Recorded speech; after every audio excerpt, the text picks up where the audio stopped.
Dostlar, hoş gördük sizleri.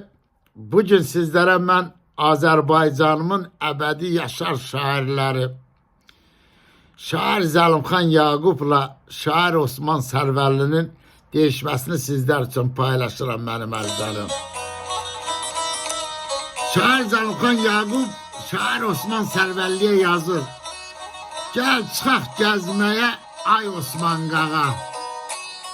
Gözler yaylaqda gözeller seni. Şair hanı deyip yollara bakır. O yerler çok görüp ezeller seni. Min defa görse de doymamış bakan. Şiirindi dağlardan süzülen akan. Kimdi qocalığı başına qaxan. Dünya kövrəldir xəzəllər səni. Çiçəklər döşənib sən gələn yola.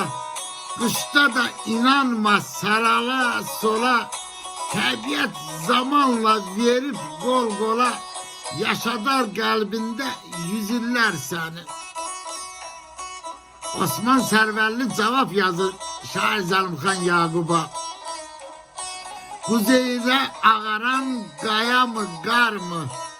Yaşıllı yaylağın heç tayı var mı? 3 günlə, 5 günlə doymaq olar mı?